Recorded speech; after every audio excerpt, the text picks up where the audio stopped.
ಎಲ್ರಿಗೂ ನಮಸ್ಕಾರ. Welcome back to mixed meal with Mahalakshmi YouTube channel. ಈಗಂತೂ ಹಸಿ ಕಾಳ್ದು ಸೀಸನ್ ಸ್ಟಾರ್ಟ್ ಆಗಿದೆ.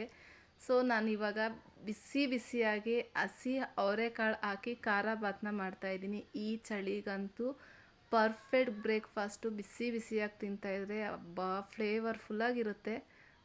ಫಸ್ಟು ಗ್ಯಾಸ್ ಆನ್ ಮಾಡಿ ಒಂದು ಕಡಾಯಿ ಇಟ್ಟು 1 ಕಪ್ ಆಗುವಷ್ಟು ಉಪ್ಪಿಟ್ಟಿನ ರವೆ ತೊಗೊಂಡಿದ್ದೀನಿ. ಅದಕ್ಕೆ 1 ಟೇಬಲ್ ಸ್ಪೂನ್ ಆಗೋಷ್ಟು ತುಪ್ಪ ಹಾಕಿ ಚೆನ್ನಾಗಿ ಫ್ರೈ ಮಾಡಬೇಕು. ರವೆದು ಘಮ ಘಮ ಅಂತ ಸ್ಮೆಲ್ ಬರಬೇಕು, ಅಲ್ಲಿಗಂಟ ನೀಟಾಗೆ ಫ್ರೈ ಮಾಡಬೇಕು. ಎಲ್ಲೂ ಒಂದು ಚೂರು ಗಂಟು ಇರಬಾರ್ದು. ನೀಟಾಗೆ ನಿಧಾನಕ್ಕೆ ಫ್ರೈ ಮಾಡಿ, ಲೋ ಫ್ಲೇಮಲ್ಲೇ ಫ್ರೈ ಮಾಡಿ. ನೋಡಿ, ಇಷ್ಟಾದರೆ ಸಾಕಾಗುತ್ತೆ. ಇದನ್ನು ಒಂದು ಪ್ಲೇಟ್ಗೆ ಎತ್ತಿಟ್ಕೊಂಡು ಅದೇ ಕಡಾಯಿಗೆ ಒಂದು 4ರಿಂದ 5 ಟೇಬಲ್ ಸ್ಪೂನ್ ಆಯಿಲ್ ಹಾಕಿ, ಒಂದು ಅರ್ಧ ಟೇಬಲ್ ಸ್ಪೂನ್ ಸಾಸಿವೆ ಚಿಟಪಟ ಅಂತ ಸಿಡಿದ ಮೇಲೆ 1 ಟೇಬಲ್ ಸ್ಪೂನ್ ಕಡಲೆಬೇಳೆ, 1 ಟೇಬಲ್ ಸ್ಪೂನ್ ಉದ್ದಿನಬೇಳೆ ಹಾಕ್ಕೊತಾ ಇದ್ದೀನಿ. ನೀವು ಕಡಲೆಬೇಳೆ ಉದ್ದಿನಬೇಳೆ ನಿಮ್ಮ ಕನ್ಸಿಸ್ಟೆನ್ಸಿ ನೋಡಿ ಅಡ್ಜಸ್ಟ್ ಮಾಡ್ಕೊಳ್ಳಿ. ಕಡಲೆಬೇಳೆ ಉದ್ದಿನಬೇಳೆ ಜಸ್ಟ್ 1 ನಿಮಿಷ ಫ್ರೈ ಆದಮೇಲೆ ನಾನಿಲ್ಲಿ ಖಾರಕ್ಕೆ ಅನುಗುಣವಾಗಿ ಹಸಿಮೆಣ್ಸಿನ್ಕಾಯಿ ಹಾಕ್ಕೊಳ್ಳಿ. ನಾನಿಲ್ಲಿ ಒಂದು 5ರಿಂದ 6 ಹಸಿಮೆಣ್ಸಿನ್ಕಾಯಿ, ಸ್ವಲ್ಪ ಕರ್ಬೇವಿನ ಸೊಪ್ಪು, ಒಂದು 2 ಮೀಡಿಯಮ್ ಸೈಜು ಈರುಳ್ಳಿ ಹಾಕ್ಕೊಂಡಿದ್ದೀನಿ. 1 ಕಪ್ ರವೆಗೆ ಇಷ್ಟು ಸಾಕಾಗುತ್ತೆ. ನೀವು ಕನ್ಸಿಸ್ಟೆನ್ಸಿ ನೋಡಿ ಹೆಚ್ಚು ಕಮ್ಮಿ ಮಾಡ್ಕೊಬೋದು. ಈರುಳ್ಳಿ ಸ್ವಲ್ಪ ಕಲರ್ ಚೇಂಜ್ ಆಗೋ ಗಂಟ ಫ್ರೈ ಮಾಡಿ. ನಾನಿಲ್ಲಿ ಒಂದು ಚಿಕ್ಕ ಬೌಲ್ ಆಗೋಷ್ಟು ಕ್ಯಾರೆಟು, ಬೀನ್ಸು, ಹಸಿ ಅವರೆಕಾಯಿ ಹಾಕ್ಕೊತಾ ಇದ್ದೀನಿ. ಇದನ್ನು ಚೆನ್ನಾಗಿ ಫ್ರೈ ಮಾಡೋಣ. ಎಣ್ಣೆಲಿ ತರಕಾರಿ ಎಲ್ಲ ಚೆನ್ನಾಗಿ ಫ್ರೈ ಆಗಬೇಕು. ನೀವು ಬೇರೆ ಬ್ರೇಕ್ಫಾಸ್ಟ್ಗೆಲ್ಲ ಆಯಿಲ್ ಸ್ವಲ್ಪ ಕಡಿಮೆ ಹಾಕಿದ್ರೂ ಪರವಾಗಿಲ್ಲ. ಈ ಥರ ಖಾರ ಭಾತ್ಗೆಲ್ಲ ಒಂಚೂರು ಆಯಿಲ್ ಮುಂದಿರಬೇಕು.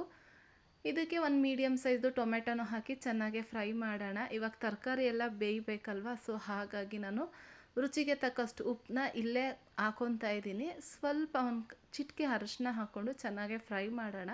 ಈ ಹಂತದಲ್ಲಿ ಉಪ್ಪು ಹಾಕಿದ್ರೆ ತರಕಾರಿ ಎಲ್ಲ ಚೆನ್ನಾಗಿ ಫ್ರೈ ಆಗುತ್ತೆ. ಸೊ ಹಾಗಾಗಿ ಎಣ್ಣೆಯಲ್ಲಿ ತರಕಾರಿ ಎಲ್ಲ ಒಂದು 50 to 60% ಚೆನ್ನಾಗಿ ಫ್ರೈ ಆಗಬೇಕು. ಲಿಡ್ನ ಕ್ಲೋಸ್ ಮಾಡಿ 1-2-3 ಮಿನಿಟ್ಸ್ನ ಚೆನ್ನಾಗಿ ಕುಕ್ ಮಾಡ್ಕೊಳ್ಳಿ. ಕುಕ್ ಆದಮೇಲೆ 1 ಟೇಬಲ್ ಸ್ಪೂನ್ ಆಗೋಷ್ಟು ವಾಂಗಿಭಾತ್ ಪೌಡ್ರು ಹಾಕ್ಕೊತಾ ಇದ್ದೀನಿ. ವಾಂಗಿಭಾತ್ ಪೌಡ್ರ್ ಹಾಕ್ಕೊಂಡು ಖಾರ ಭಾತ್ ಮಾಡಿದ್ರೆ ಟೇಸ್ಟ್ ಮಾತ್ರ ಅದ್ಭುತವಾಗಿರುತ್ತೆ.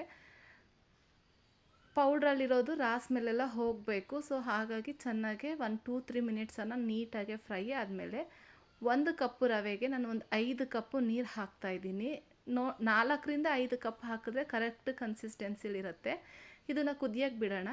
ಈ ಕುದಿಯೋ ಹಂತದಲ್ಲಿ ನಾವು ಫ್ರೈ ಮಾಡಿಟ್ಟಿರೋಂತಹ ರವೆನ ಹಾಕ್ತಾಯಿದ್ದೀನಿ. ಕೈ ಬಿಡದೇದಂಗೆ ನೀಟಾಗಿ ಮಿಕ್ಸ್ ಮಾಡ್ಕೊಬೇಕು. ಎಲ್ಲೂ ಸ್ವಲ್ಪನೂ ಗಂಟು ಹಾಕಬಾರ್ದು. ಸೊ ಹಾಗಾಗಿ ಕೈ ಬಿಡದೇದಂಗೆ ನೀಟಾಗಿ ಎಲ್ಲ ರವೆನೂ ಹಾಕಿ ಲೋ ಫ್ಲೇಮಲ್ಲೇ ಮಿಕ್ಸ್ ಮಾಡ್ಕೊಳ್ಳಿ.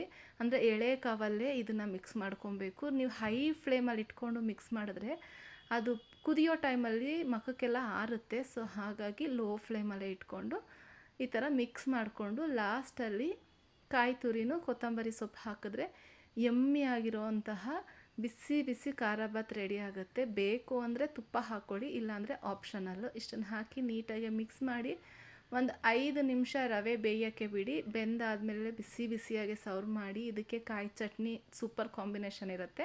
ಬೇಕು ಅಂದರೆ ಕಾಯಿ ಚಟ್ನಿ ಮಾಡ್ಕೊಬೋದು. ಐ ಹೋಪ್ ಈ ವಿಡಿಯೋ ಇಷ್ಟ ಆಗಿದೆ ಅಂದ್ಕೊತೀನಿ. ಇಷ್ಟ ಆಗಿರೋ ದಯವಿಟ್ಟು ಲೈಕ್ ಮಾಡಿ, ಶೇರ್ ಮಾಡಿ, ಕಮೆಂಟ್ ಮಾಡಿ. ಸಬ್ಸ್ಕ್ರೈಬ್ ಆಗಿಲ್ಲ ಅಂದರೆ ಪ್ಲೀಸ್ ನನ್ನ ಚಾನಲ್ನ ಸಬ್ಸ್ಕ್ರೈಬ್ ಮಾಡಿಕೊಂಡು ಹೊಸಬ್ರಿಗೆ ಸಪೋರ್ಟ್ ಮಾಡಿ ಅಂತ ಕೇಳ್ಕೊತಾ ಇದ್ದೀನಿ. ಇದೇ ಥರ ಸಿಂಪಲ್ ಆ್ಯಂಡ್ ಟೇಸ್ಟಿ ರೆಸಿಪಿಯೊಂದಿಗೆ ಮತ್ತೆ ಸಿಗ್ತೀನಿ. Thank you for watching. ನೋಡ್ತಾ ಇದ್ದೀರಲ್ಲ ಎಷ್ಟು ಯಮ್ಮಿ ಆಗಿದೆ ಅಂತ. ಈ ಥರ ವೆದರ್ಗಂತೂ ಈ ಥರ ಬಿಸಿ ಕೊಡ್ತಾಯಿದ್ರೆ ಎಷ್ಟು ತಿಂತೀವಿ ಅಂತಲೇ ಗೊತ್ತಾಗಲ್ಲ. ಇದೇ ಥರ ಸಿಂಪಲ್ ರೆಸಿಪಿಯೊಂದಿಗೆ ಮತ್ತೆ ಸಿಗ್ತೀನಿ. ಬಾಯ್.